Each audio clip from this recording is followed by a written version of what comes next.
नमस्कार शिक्षक बांधवांनो. अभ्यास ट्री या यूट्यूब चॅनलमध्ये आपल्या सर्वांचं स्वागत आहे. आपण सध्या टी-ई-टीची तयारी करत आहोत. येत्या 23 नोव्हेंबर रोजी संपूर्ण महाराष्ट्रामध्ये टी-ई-टी एक्झाम होणार आहे.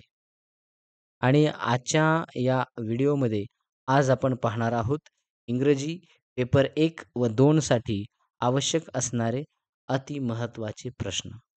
मित्रांनो, हे प्रश्न पाहिल्यानंतर आपल्याला खात्री पटेल की असेच प्रश्न हे परीक्षेला येत असतात. तर मग आपण आता वेळ न लावता सुरुवात करूयात. पण मित्रांनो, पुढे जाण्या अगोदर जर आपण आमच्या चॅनलवरती नवीन असाल तर चॅनल सबस्क्राईब करायला आणि बेल आयकॉन प्रेस करायला विसरू नका. मित्रांनो, जसं आमचं यूट्यूब चॅनल आहे तशाच पद्धतीनं आमचं WhatsApp चॅनल देखील आहे. हे शालेय विद्यार्थ्यांसाठी आहे. विशेष म्हणजे यामध्ये सर्व प्रकारच्या स्पर्धा परीक्षा ज्या आहेत शालेय स्तरावरच्या, त्या यामध्ये त्याची तयारी करून घेतली जाते.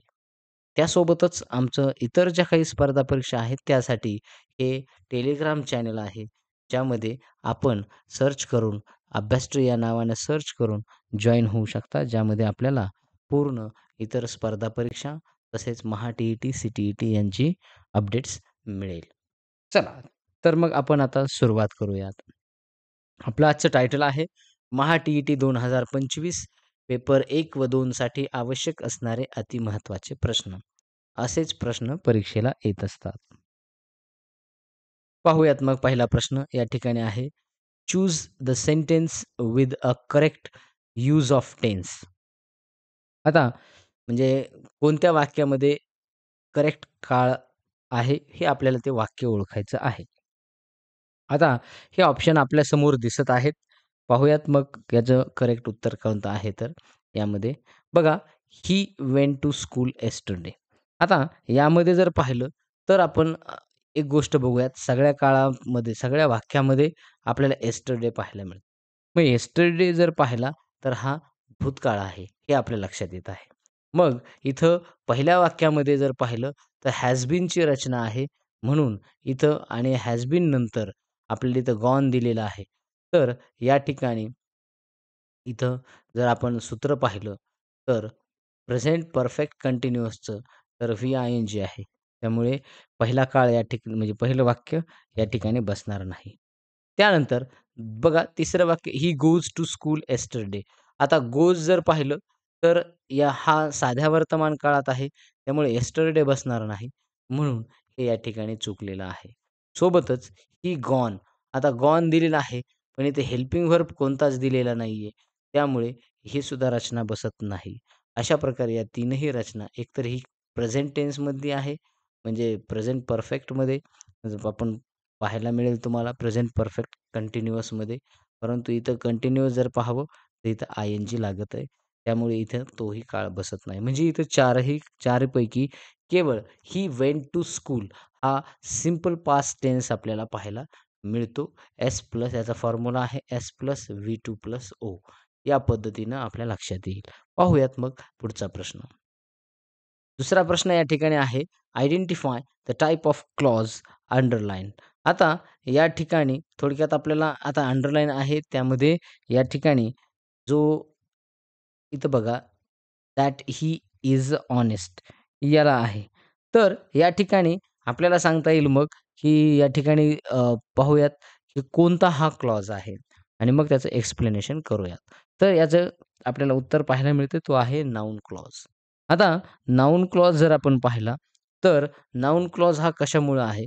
एक दॅट ही इज ऑनेस्ट म्हणजे हे काय करतं आहे, हे एक प्रकारचं ऑब्जेक्ट म्हणून ते या ठिकाणी काम करतंय आणि ऑब्जेक्ट किंवा सब्जेक्ट म्हणून काम म्हणून जर करत असेल, तर अशा वेळेला आपण समजायचं तो नाउन क्लॉज असतो. हे पक्कं लक्षात ठेवायचं आहे. आता ॲडजेक्टिव्ह जर क्लॉज पाहिला, तर इथं बघा आपण ए नंबरचं पाहू. ॲडजेक्टिव्ह क्लॉज हा नाउनला डिस्क्राईब करत असतो. त्यामुळे ते येणार नाही. बघा लक्षात राहू द्यायचं आहे. आता त्यानंतर ॲडव्हर्ब क्लॉज जो आहे, आपण या ठिकाणी तो कशा पद्धतीनं क्रिया घडते, हे ते सांगत असतं. म्हणून तोही या ठिकाणी होणार नाही. आणि जो मेन क्लॉज आहे, तो कसा असतो? तो स्वतंत्र भाग असतो आणि तो या ठिकाणी मेन क्लॉज आय नो हा आहे. म्हणून मग आपल्याला अंडरलाईन आहे याला दॅट ही इज हॉनेस्ट. म्हणून मग याचा ॲन्सर आहे नाउन क्लॉज. त्यानंतर तिसरा प्रश्न आपल्याला या ठिकाणी पाहायला मिळतो. Neither the teacher nor the students dash ready for the trip. आता या ठिकाणी ऑप्शन आपल्याला पाहायला मिळतात वॉज, वेअर, आर, बी. बघा, तर याचं करेक्ट आन्सर आहे या ठिकाणी वेअर. आता वेअर का आहे हे आपण या ठिकाणी पाहून घेऊयात. बघा, वेअर जर पाहिलं तर काळ जर आपण पाहिला या ठिकाणी हा भूतकाळ आपल्याला या ठिकाणी पाहायला मिळेल. आता जर समजा बघा ज्यावेळेला आपण वेन, नायदर नॉर ज्यावेळेला जॉइन करत असतो तर त्या ठिकाणी सिंग्युलर किंवा आणि प्लस आपण प्लुरल सब्जेक्ट जो आहे तो पाहायला मिळत असतो. म्हणजे verb agrees with the nearer subject. आता या ठिकाणी म्हणून मग आता इथं स्टुडंट्स जर पाहिलं आपण तर हे कसं आहे? अनेक वचन आहे आणि मग अनेक वचन जर पाहिलं तर त्याचं भूतकाळामध्ये कसं आहे? वेअर या ठिकाणी येणार आहे. आता वॉज जर पाहिलं तर वॉज हे सिंग्युलर आहे. तिथं स्टुडंटसाठी बसणार नाही. आता आर जर पाहिलं तर तो प्रेझेंट टेन्स आहे म्हणून तो बसणार नाही आणि बी जर पाहिलं तर तो बी ही करेक्ट फॉर्म नाहीये. म्हणून मग अशा प्रकारे आपल्याला आपलं उत्तर मिळतंय वेअर या ठिकाणी ऑप्शन नंबर बी आणि प्रश्न आहे आपला हा तिसरा. त्यानंतर चौथा प्रश्न या ठिकाणी आपण पाहतोय. Identify the correct transformation. Too tired to walk. आता या ठिकाणी हे सेंटेन्स जर पाहिलं तर आपल्याला सिंपल सेंटेन्समध्ये त्याचं रूपांतर करायचं आहे. मग सिंपल सेंटेन्समध्ये रूपांतर करत असताना आता इथं आपल्याला माहीत नाहीये काय बाकीचं काय दिलंय, तर इथं he was, he was, he was, ही म्हणजे इथं करता सगळीकडे ही आहे. आपण आता समजून घेणार आहोत. बघा, मग आता या ठिकाणी बघा इथं वॉज, इथे वॉज, इथे वॉज. कधी लक्षात ठेवायचं टू ची रचना जेव्हा असते त्यावेळेला आपल्याला सो दॅटची रचना त्याच्यामध्ये त्याचं रूपांतर करायचं असतं. आता या ठिकाणी सिंपल सेंटेन्समध्ये ज्यावेळेला करायचं असतं सो डॅश डॅश दॅट अशा पद्धतीने. आता मग इथं बघा दुसरी जी टू आहे आणि इथं ही टू आहे, ही बसणार नाही आणि मग ही वॉक थ्रू आहे, सॉरी दो आहे ती. दोची रचना आहे तर तीही बसणार नाही. म्हणून मग ऑप्शन नंबर 1 आपलं बसतंय. He was so tired that he could not walk. पर्याय क्रमांक 1 हे बरोबर आहे. हे आपल्याला समजलं पाहिजे. त्यानंतर दे आर बघूयात आता करेक्ट व्हॉईस फॉर्म. आता व्हॉईस जे आहे, इथं पॅसिव्ह व्हॉईस जी आहे, ती व्हॉईस आपल्याला या ठिकाणी शोधायची आहे. पाहूयात मग. आपला क्वेशन आहे, they are building a new bridge. आता या ठिकाणी सगळ्यात महत्त्वाचं मित्रांनो काळ ओळखता आलं पाहिजे. हा आहे आपल्याला प्रेझेंट प्रेझेंट कंटिन्युअस. हा कंटिन्युअस टेन्स आहे. ते एस प्लस ॲमेझार पैकी एक वर्बला आय-एन-जी आणि त्यानंतर थोडक्यात ऑब्जेक्ट आपण म्हणूया. आता या ठिकाणी याची ज्यावेळेला पॅसिव्ह व्हॉईसमध्ये करायचं स्पेशल आपण पॅसिव्ह व्हॉईसच्या सूत्रासाठी एक आपण पॅसिव्ह व्हॉईस कसं केलं जातं हे आपण स्पेशल त्यावरती एक व्हिडिओ बनवलेला आहे. त्यावरती आपण पाहू शकता, की कशा पद्धतीनं पॅसिव्ह व्हॉईस केलं जातं. आता यामध्ये आपण बघूयात मग. बघा याचा फॉर्म्युला जर आपण पाहिला ऑब्जेक्टनं सुरू होईल. A new bridge. बघा सगळीकडे अ न्यू ब्रिज आहे. येस. आता त्यानंतर आपला काळ आहे प्रेझेंट. आता मग याचा सुद्धा काय राहील? प्रेझेंट टेन्सच येणार आहे. मग इथं इथं या ठिकाणी वॉजची रचना आहे. इथं हॅजची रचना आहे. वॉजची येणार नाही. आता हॅज जर पाहिलं आपण तर एक गोष्ट आहे कारण कंटिन्युअस टेन्सचं हॅजमध्ये रूपांतर होणार नाही. इथंही चुकतं आहे. आता त्यानंतर सिंपल प्रेझेंट असता तर इज नंतर डायरेक्ट आपल्याला व्ही3 मिळवता आला असता. परंतु या ठिकाणी आपल्याला सांगता येतं इथं म्हणून पर्याय क्रमांक 2 सुद्धा इथे येत नाही. आपलं करेक्ट उत्तर आपल्याला मिळतंय. A new bridge is being built by them आणि मग म्हणून मग रचना आहे ऑब्जेक्ट, ऑब्जेक्टसाठी हेल्पिंग व्हर्ब जो असेल तो वापरायचा काळानुसार आणि त्यानंतर बीइंग हे वापरायचं असतं हे कंटिन्युअस टेन्समध्ये आणि मग नंतर व्ही3 वापरून बाय लिहायचा आणि सब्जेक्ट शेवटी लिहायचा आहे. या ठिकाणी आपण हे समजून घ्यायचे म्हणून आपलं उत्तर आहे पर्याय क्रमांक 3. त्यानंतर 6वा प्रश्न आहे क्वेशन टॅग वापरायचा आहे आता आपल्याला. Let's go for a walk. आता या ठिकाणी बघा लेट्सची रचना आहे तर कधीही एक गोष्ट लक्षात ठेवायचं. लेट्सची रचना असेल तर त्याचा जो काही क्वेशन टॅग असतो तो शाल वी असतो. हे लक्षात ठेवणं गरजेचं आहे. म्हणून मग पर्याय क्रमांक 1 हे त्याचं उत्तर असणार आहे. चला त्यानंतर 7वा प्रश्न आहे find the correct indirect speech. आता आपल्याला इनडायरेक्ट स्पीच बघायचे. He said, please help me. आता या ठिकाणी ही सेड आपण पाहतोय इथं या ठिकाणी प्लीज आलेलं आहे म्हणजे इथं रिक्वेस्ट आलेली आहे. आता इथं टोल्डची रचना येणार नाही, सेडची येणार नाही. इथं रिक्वेस्टेड या 2 रचना आहेत.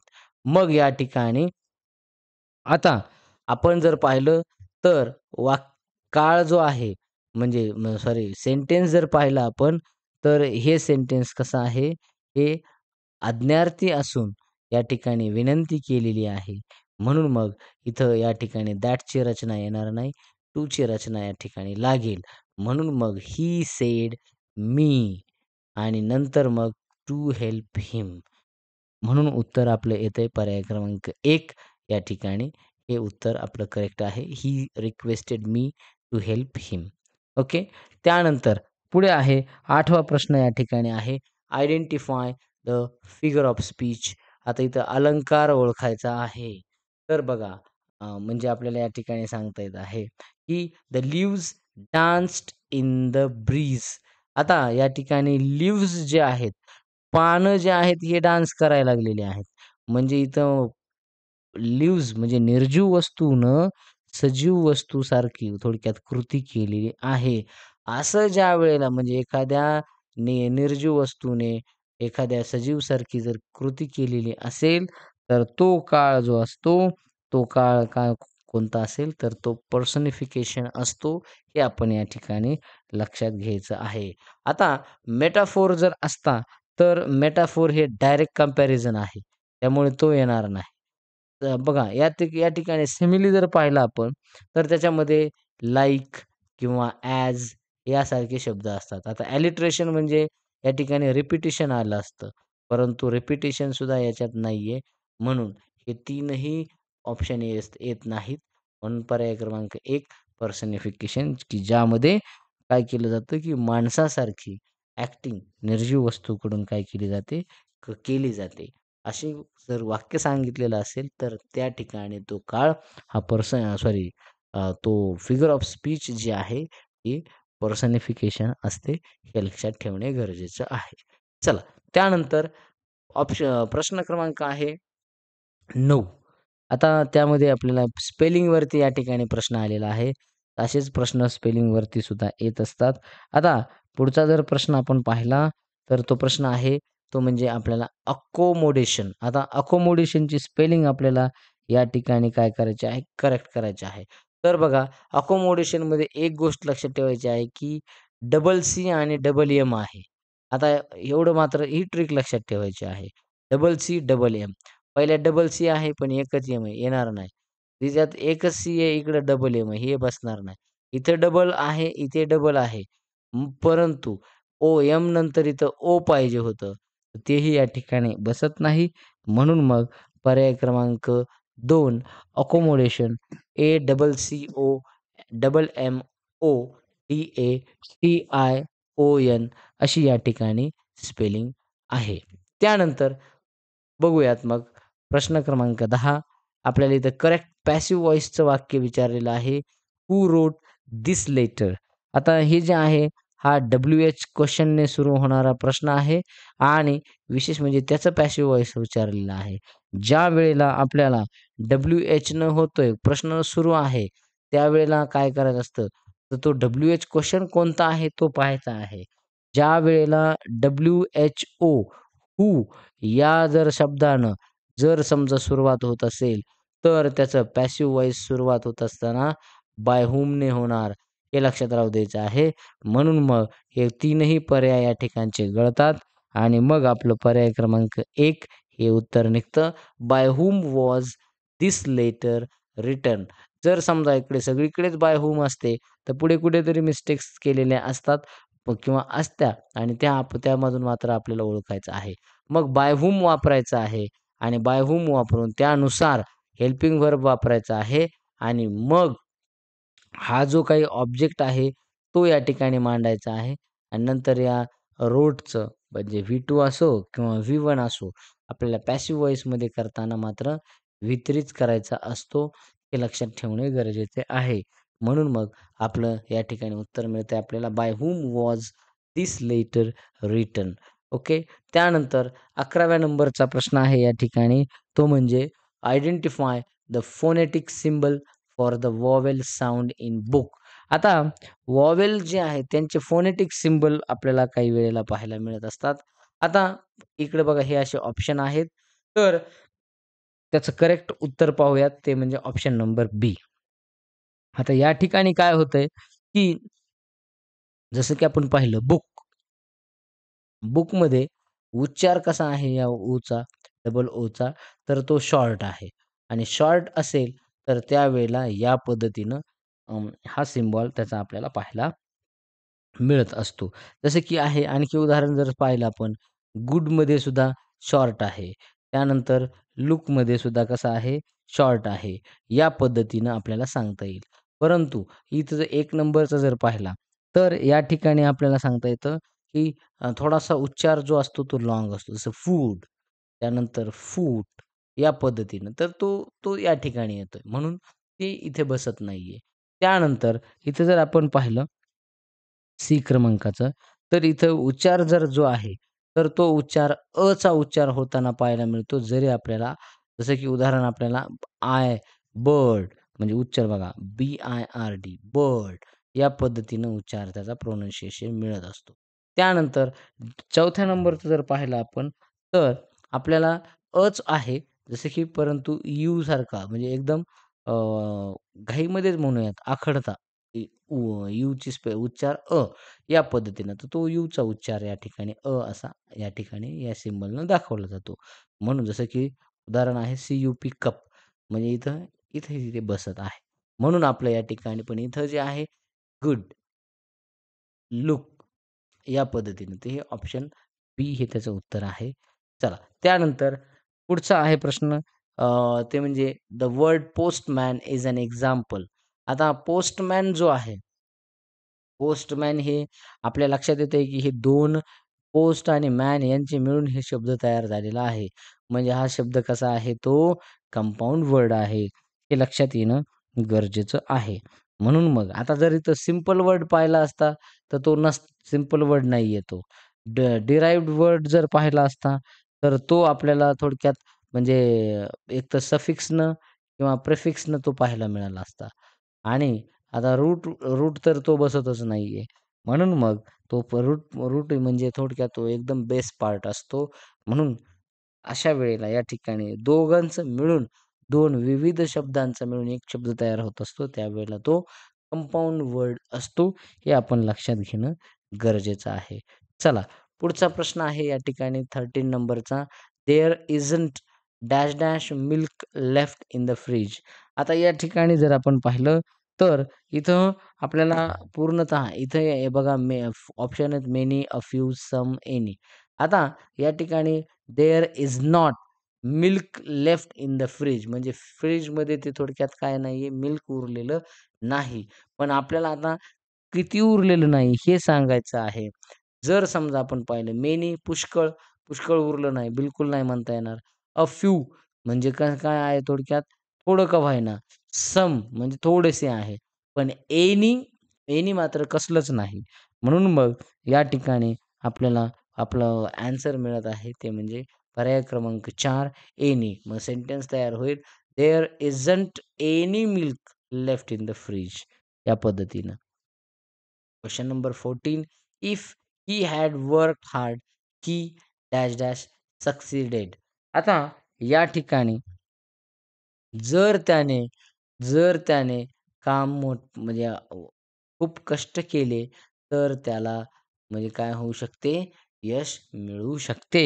अशा पद्धतीनं किंवा केले असते. इथं बघा, इफ ही हॅड वर्क, त्याने जर काम केलं असतं, तर त्याला यश मिळालं असतं. असं हे मराठीत त्याचा अर्थ आहे. मग मिळालं असतं, मग असतं ज्यावेळेला आपल्याला मांडायचं असतं, त्यावेळेला आपण वुड हॅवची रचना मांडत असतो. म्हणून मग पर्याय क्रमांक 1 हे त्याचं उत्तर आहे. बघा, त्यानंतर पुढे आहे आपल्याला सांगता येतं main objective of communicative language teaching म्हणजे CLTचं मेन उद्दिष्ट काय आहे? तर आपल्याला माहिती आहे लँग्वेज टीचिंग जी आहे तिचं उद्दिष्ट एकच असतं, की जी इंग्लिश लँग्वेज आहे त्याच्यात फ्लुएन्सी मिळवणं आणि रिअल कम्युनिकेशन त्यांना करता यावं, हे त्याचं उद्दिष्ट असतं. म्हणून मग पर्याय क्रमांक 3 हे त्याचं करेक्ट उत्तर आहे. त्यानंतर प्रश्न क्रमांक 16 इंग्लिश पेडागॉजीवरती आपण या ठिकाणी घेतलेला आहे. तो म्हणजे स्कॅफोल्डिंग म्हणजे काय?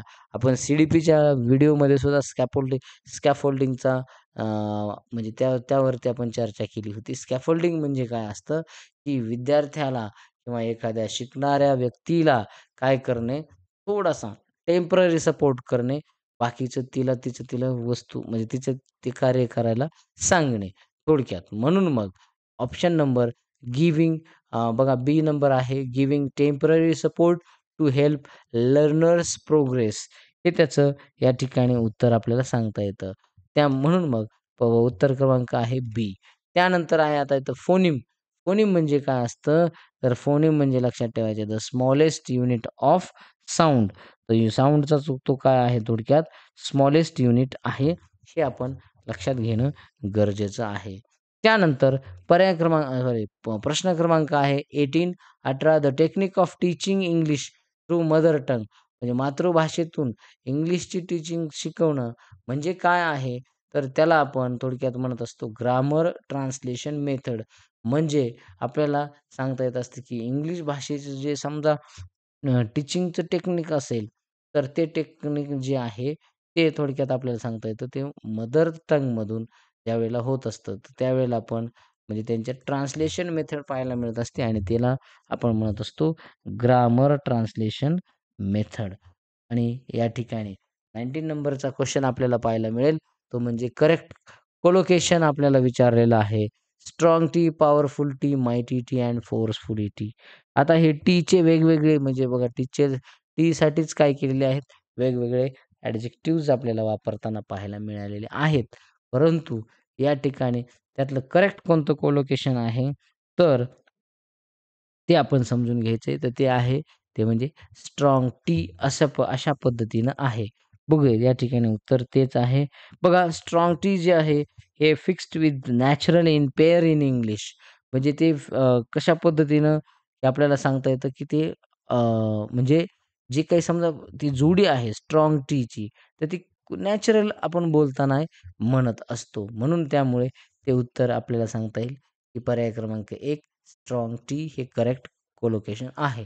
त्यानंतर in language teaching error analysis helps the teacher to बघा एरर एनालिसिस जे आहे ही त्यांना काय करत असते शिक्षकांना मदत करत असते का?